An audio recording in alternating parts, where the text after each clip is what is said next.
listening to Inclusive AF with Jackye Clayton and Katie Van Horn. Welcome to the Inclusive AF podcast. I am Jackye Clayton.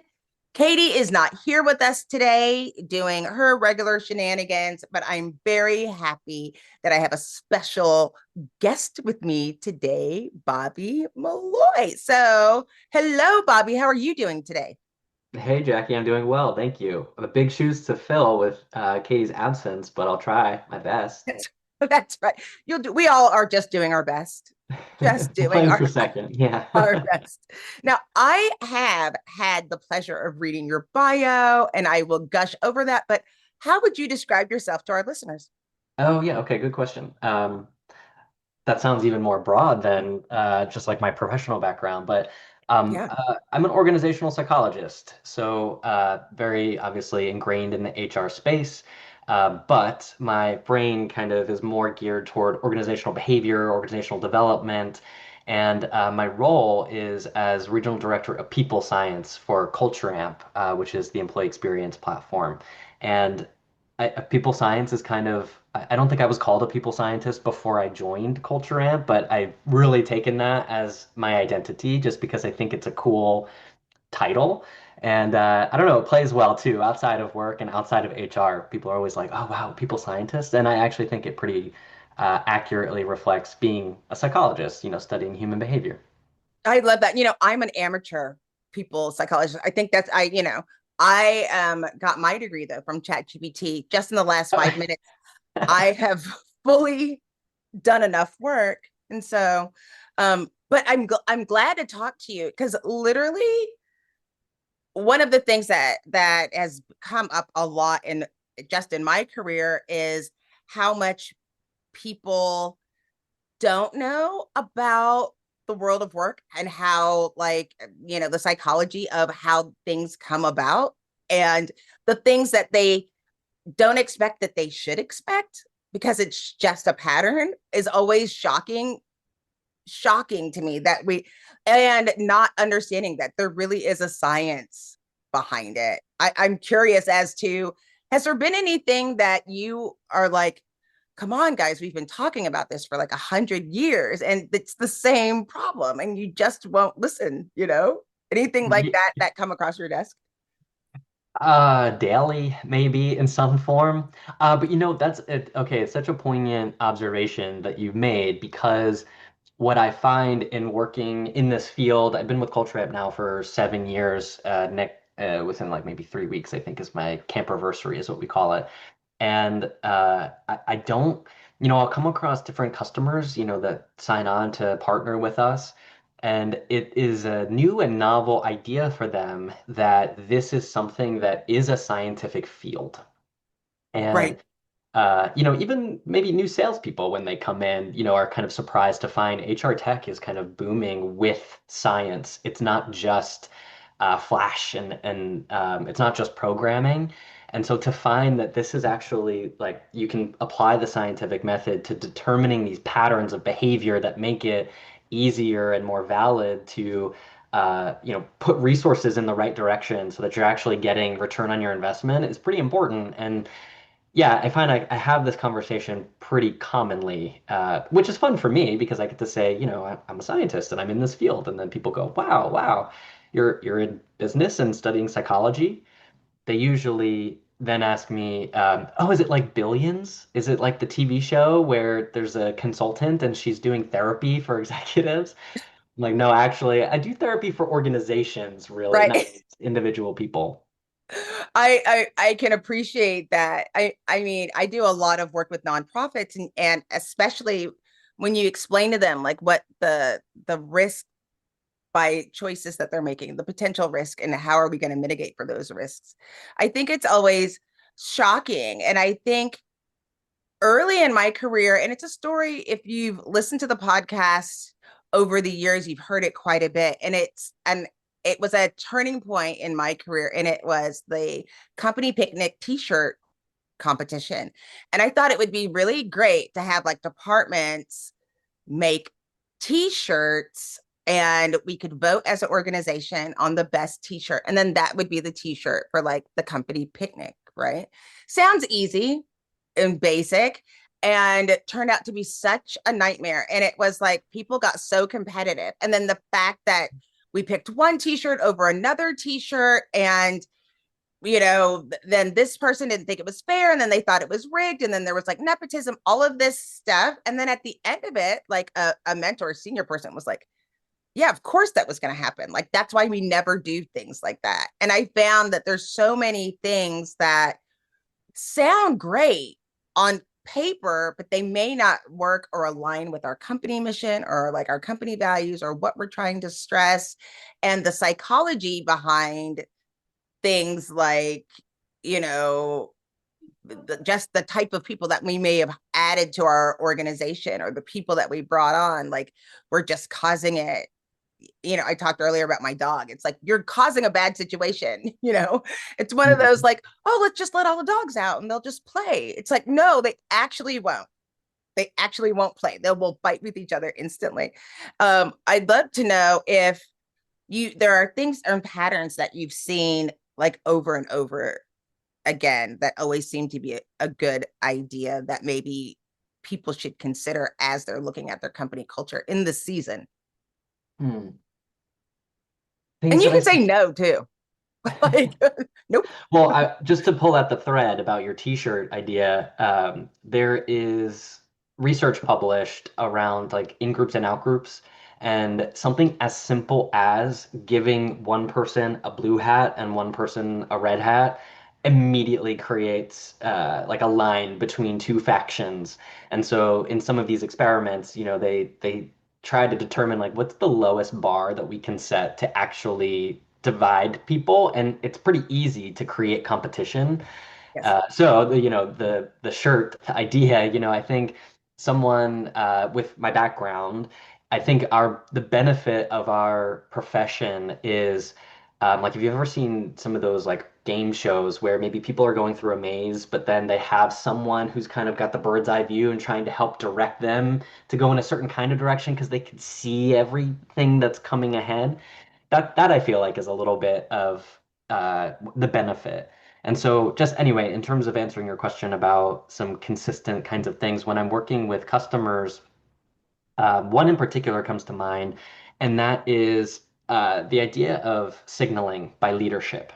And Mm, there's a really consistent, like sort of theoretical framework for talking about how all of the actions that you take or don't take are signals that you're sending and communicating to other people, whether that's body language, whether that's your written communication, whether that's the types of questions that you present in an engagement survey or don't present and leave out of an engagement survey.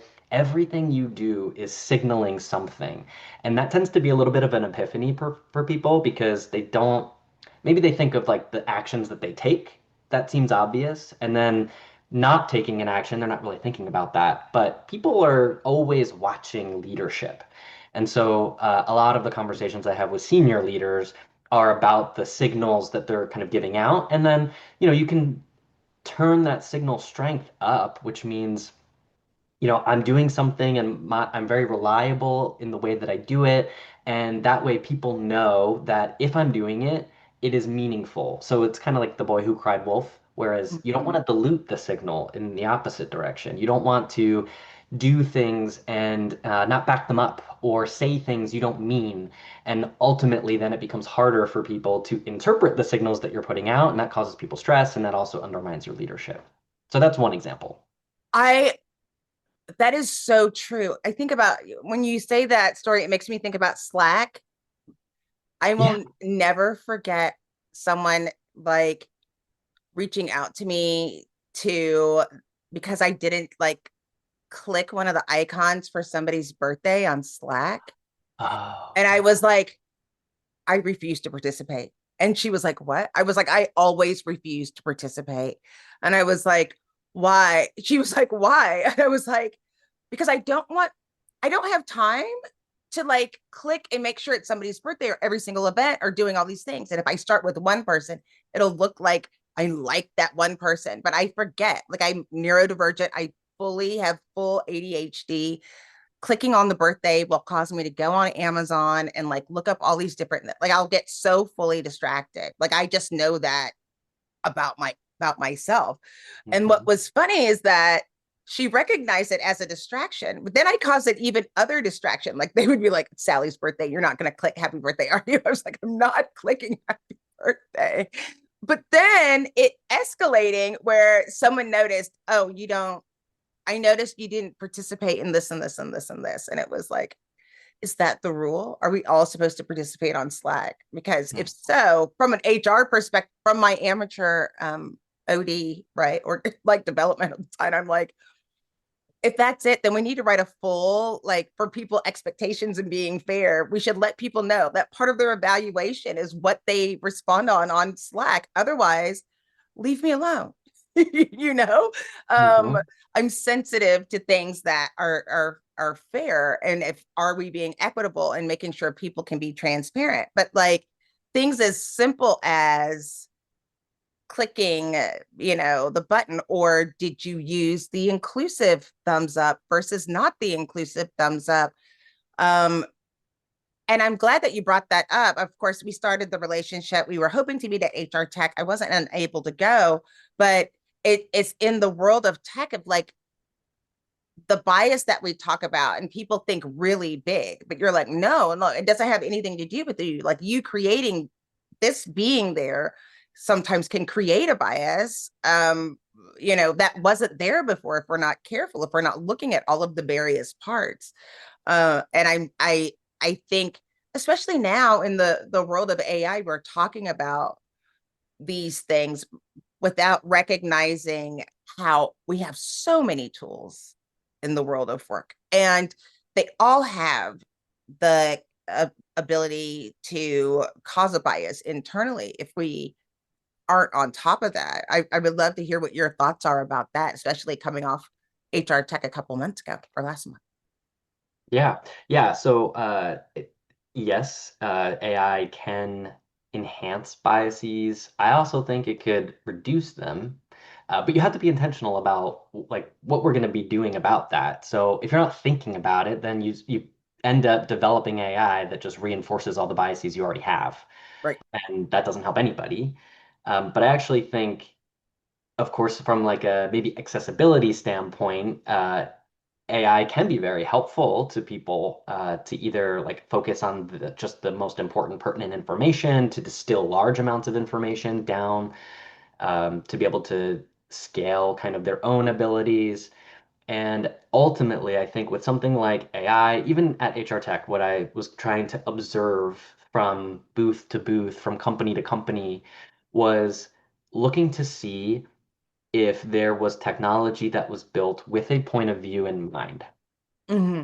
And ours, for example, is grounded in people science, and that's what I talked about at HR Tech. And we commonly let people know that there is some sort of foundational point of view to it. But whether it's people science, whether it's anything else, uh, I think that gives more of an assurance that there's a reliable way that something's functioning, and then assuming that you buy into that particular point of view and that particular science, let's say, then you have more trust that the outputs that it's providing are valid in some kind of way versus just kind of a be all end all of everything that, could possibly be fed into something.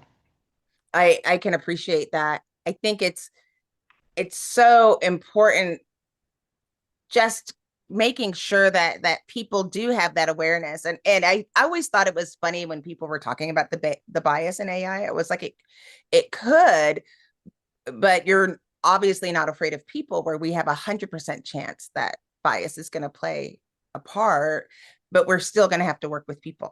So I think that, trying to balance out what is like normal and natural versus what if we have to have systems or programs in place, that can help. I should say, for the record, I'm a previous Culture Amp user. I'm a consultant now, so Oh, that's the only reason why I don't have Culture Amp in front of me.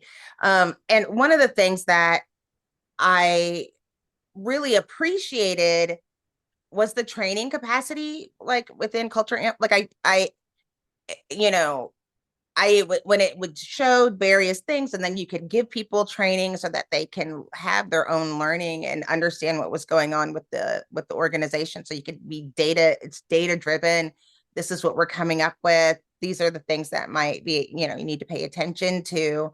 And I'm curious, you know, what is your favorite component of Culture Amp? Like I used it so long, and I don't think I've ever asked anyone who's like worked with the company. I know there's a part, something that you like think is really cool. So I'd love to know what that is. Ooh, I've never been asked this before. That's a very good question. Well, as a people scientist, so my role, as I mentioned at the beginning, is director of people science for North America, but specifically, this is customer-facing people science. So we have PS, as we call ourselves. We have PS in our research lab internally, and they take all of the data that we get and from working with our customers, and they bring it together and put out really cool research. And then we have camper people scientists, and campers are culture ampers. They're what we call our employees. And that's us, but for us. And then my group works directly with our customers, and we help them to design tools in the platform to collect data, collect new information. And then we offer results calls with our customers that interpret the information with them. When I say with them, because we come with like a third party research based perspective, but you are the expert of what it's like to work in your organization. So by talking together, it brings out a much more fruitful conversation. And so in those conversations is commonly where I'm in the platform and going through our results reports. They're very robust. They offer slices and dices of all the data that you'd need. And if I can like invoke AI, we have AI as coach, which is this sort of personal, that's a personal people science coach where we're talking with AI and you're able to ask questions about your results. And so what I like about that is now it opens the capability for people who don't necessarily have a really strong background in IO psychology like I do, industrial organizational psychology, and it allows them to have the same kinds of uh, sort of expertise support as I offer senior leaders when I'm talking with them through the results report. And it helps just kind of distill a lot of different numbers and a lot of information that you're seeing down into the most usable bytes. And that I think is one of my favorite things because it kind of democratizes the data. It makes it available to use by more people than just the people who meet with us. Right, right. I mean, I feel like I'm excited that you said that, and your understanding with your customers, how they're doing it and building it, of having the expert with it. I can't say enough about how this is a science, like it is an area of expertise, and it's not, there's so, I think there's so much misunderstood about human resources, the part that you're responsible for as a leader versus the actual department, because we all work together. And I find myself when I'm talking with my clients, usually something has happened when they want to bring me in, and they've started implementing all of these various things. And so I selfishly want to ask a question, because I found this um uh a personal situation that I thought was really interesting. Called into an organization to talk to them about um a, a, like something that happened with one of the employees, and they called somebody in to teach a theory to the whole organization. And then I saw it as what I do, and I was like, this is so dangerous. Like the CEO was like, this is what we're implementing, this is what it's called. It's one of the things that I don't know if you've heard of it, but it's one of those standard, oh, we're all going to do these, this is our profile, this is what our culture is going to be. Hmm. And it had things like um that we always hear about that was like potentially dangerous, like talking candidly was one of the principles, but yet they also had a problem where women felt like they were being silenced a lot of the time and didn't want to speak up. So then it's like, hmm, Hmm. okay, how do we do that? Like, that's really dangerous. So we already know this group isn't feeling safe. And then you want to implement this, which is going to make people feel less safe. I was like, I know you think that this is going to make people feel better, but it's not going to make people feel better. It's Hmm. actually going to go worse, get worse. And I don't have my PhD, and I can't tell them like I just know. But some of the things like I just know. So Right. I'm curious, like, what do you suggest for those like HR practitioners or people that are within talent when you see things going potentially in a bad direction? How do you bring that conversation back to data to get more alignment with the culture in the organization that they want to have versus what's starting to build? A couple of things. One, in that scenario, I think it's important this is one of the manifestations of like the importance of company values, which I find is not always easy to identify, especially if, you're a job candidate and you see, company values on websites, and um, many companies might pay lip service by having a value set, but they don't enact them or practice them day to day within the organization. But they really serve as kind of guardrails around the way in which people should consistently act together. And so when Mm, you have something that is, a situation where senior leaders might be trying to enact candor, but you also have groups who are feeling unpsychologically safe or psychologically unsafe. It, Going back to the foundation of the organization's values helps to make sure that those two things that the candor can serve psychological safety and not undermine it or weaponize it. mm. And anyway, so I just wanted to give a plug for a way that organizational values might come about and be helpful in this case. And then to your question about data, I think that the idea of identifying that people don't feel psychologically safe should come from data, and the recommendation for more candor or being able to talk freely should also be made based on data. So Right. it should be the foundation upon which that kind of recommendation is even brought to everyone in the first place. And then with the value set, then it should guide more positive outcomes.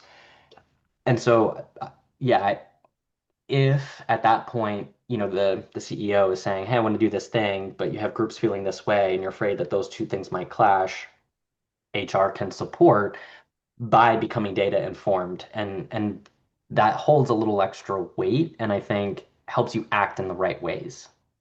Right. I can appreciate that.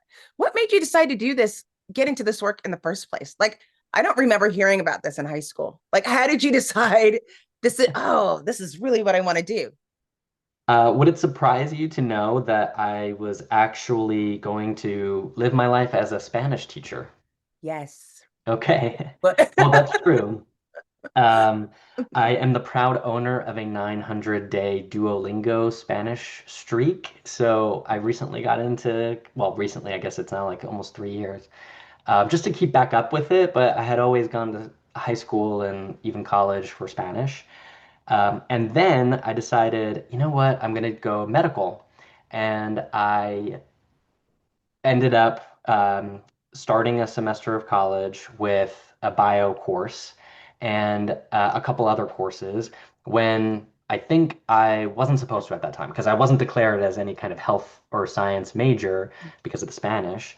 And so I wasn't supposed to be in that class, and there was another slot that I needed to fill in my schedule, and I filled it with some other international relations class. And I showed up for that class, and they said on the first day, I think a professor was trying to weed people out, and they said, your grade this semester will be based off of one 30-page paper midterm and one 60-page paper final. And I was like, nope, not for me. This isn't even my major. Why would I right. do this? So I dropped it, but I needed to fill something in it quickly because the semester had started. And the only other course that hadn't yet happened on the day that I dropped it was psychology. And so I show up and I'm like, this is awesome. This is it. This is like I'm curious about it, I'm engaged with it, like this feels great. And then you come to realize psychology is the broadest major that I think exists, and maybe business as well. But um, anyway, my professor was a industrial organizational psychology specialized professor, and so added that extra flavor to the course. Where I think you're right, like you don't really hear about it coming up into college, and it just so happened that my school had a track, and they had this professor who um, incorporated it in the general psych class that made me interested to keep going. And that's why I was like, you know what, this is really cool. This is practical application of psychology. It used to be called applied psychology before they Right. branded it to the mouthful that it is now.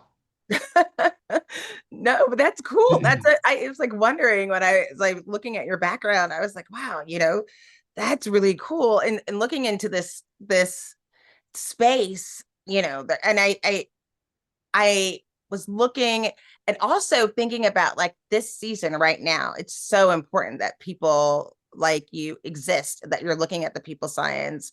I've noticed, we're seeing like a, a, a lack of psychological safety. People are getting really nervous. They're really anxious.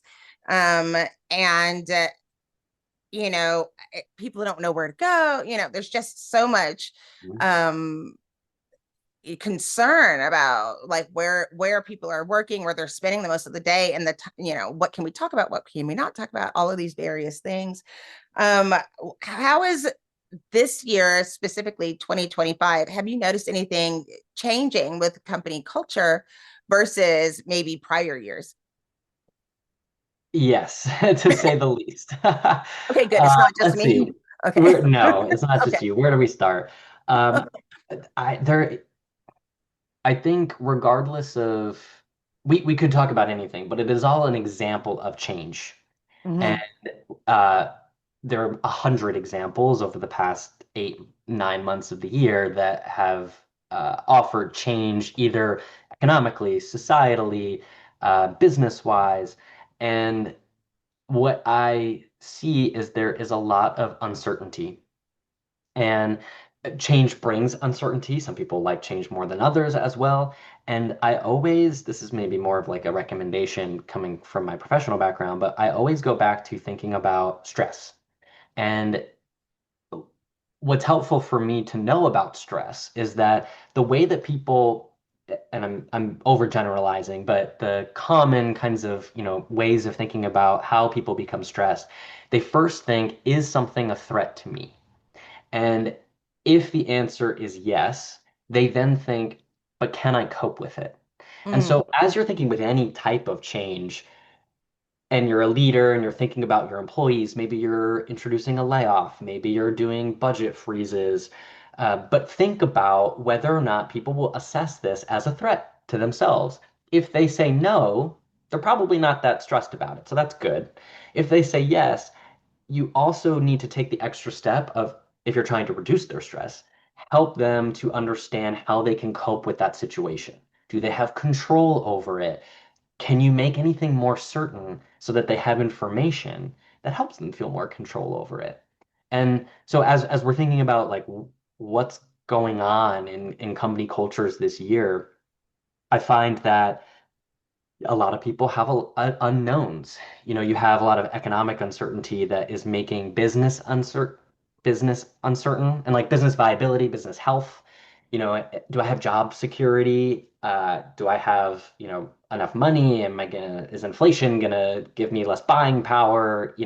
There's all of these things on people's minds. So I think it's helpful to think of it in that way as we're consulting with these organizations to try to bring the temperature down a little bit so that people feel less stressed and they feel more in control, of their own destiny. I think that I like that you saying that of feeling, can you deal with those things? I mean, I love the little thing that says, oh, you've handled every bad day that you've had so far. Mhm. You see that. And then my brain will go, and yet this is something I've never dealt with before, and I have no idea if I can get through it. And so trying to focus on the things you can control. I think some people need a friendly reminder of the things you can control. And I'm always of the opinion that it's important to teach employees like how to read, like just the standard like finance well-being, like the same thing that you would give to your stockholders or your investors, like understanding what that sheet looks like for yourself to make those decisions. And the other side of it is so many people now, and it is uncertain, but we have so many people looking for opportunities, that want to make sure that they're making the right next move in their careers or something that's going to carry them forward, or looking at organizations. Is there anything you suggest to people that are looking for jobs so that they can look for a little bit, organizations that don't just align with what their skills are, but that kind of align with their personal values? Is there anything you Oh, should look for to know what kind of culture they should be looking for that might be best for their stage in life? oh, let's get to the stage in life thing too. I know that you brought that up at the top of the conversation, and Yes. I could talk about generations all day. And I'm very curious to hear your take. Is there anything that I would recommend for people looking for jobs to best align with their values and not necessarily just their skills? Well, number one, let's go back to signaling theory. It can all Mm, come back to signaling. And so look for signals from organizations that are potential uh, employers to determine whether their values match yours. That could be, of course, websites. That is commonly word of mouth. It always helps if you can understand, from people who are currently working there. You know what's interesting? And now that HR tech is becoming more more in the forefront of people's minds about HR than I think it ever has, especially like we've really boomed over the past 10 years.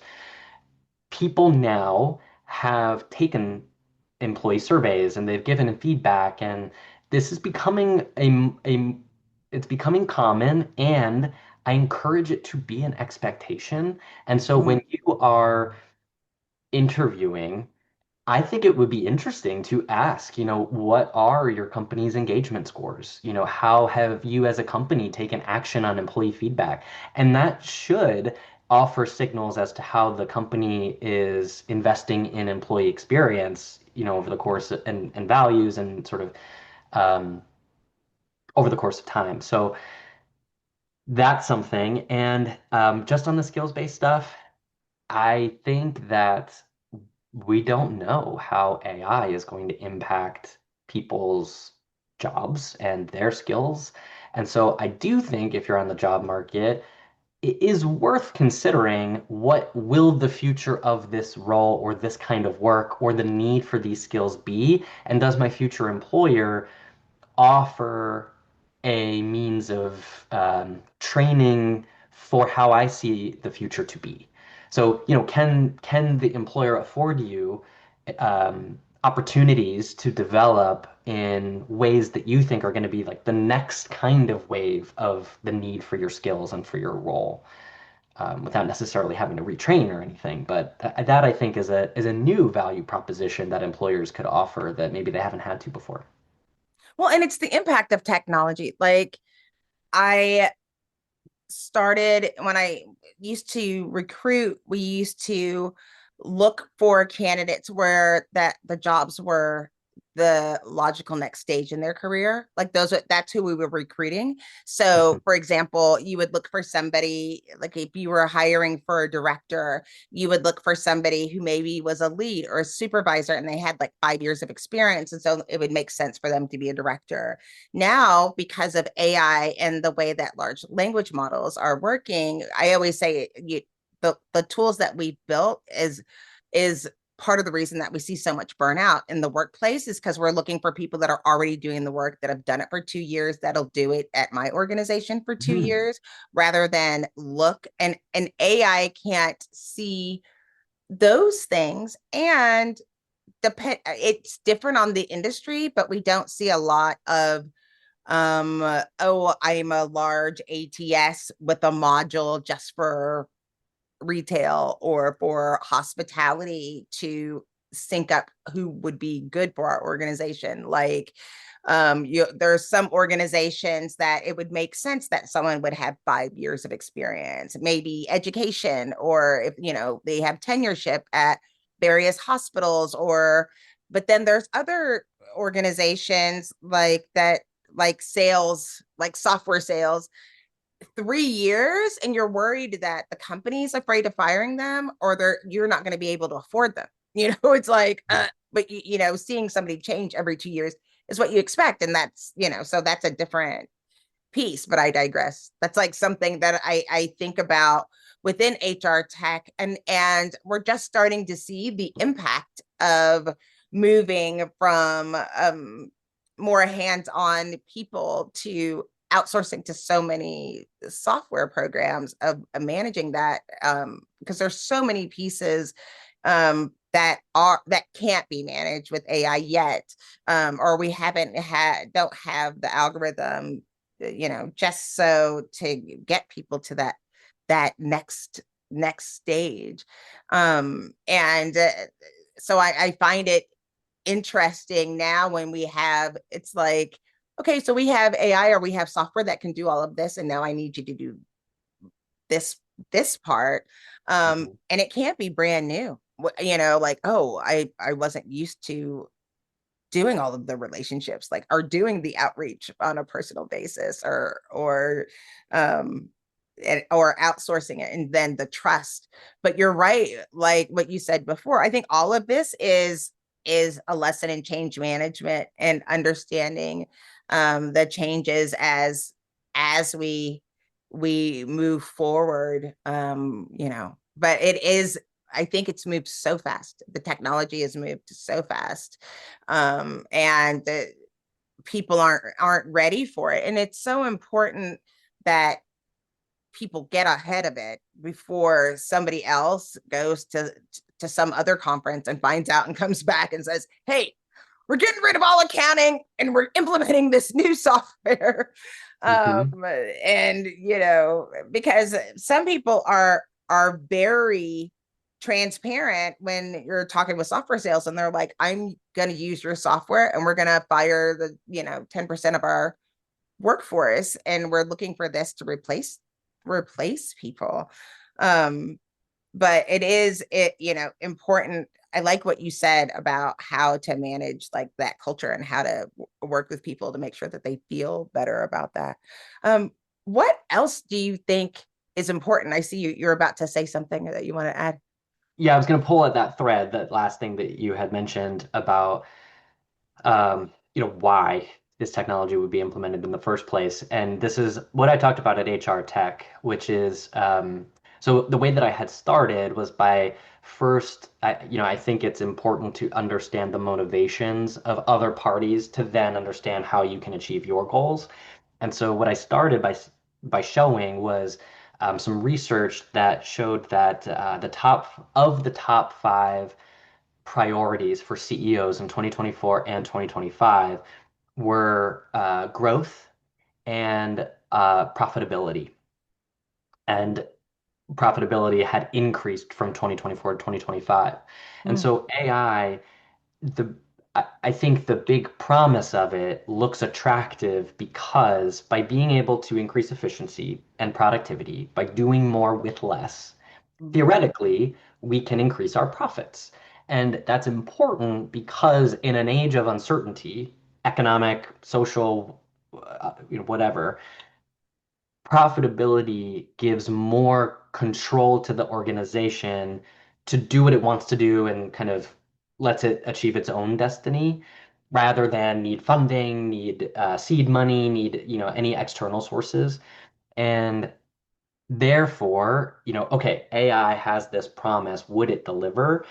HR, our own research is now showing, as we have 7,000 customers all over the world, and so we surveyed several hundred HR practitioners of all levels in an organization. So I see HR folks and senior leaders, and across them, interestingly, only about 35% of HR folks said that they said no one owns a AI strategy in their organization.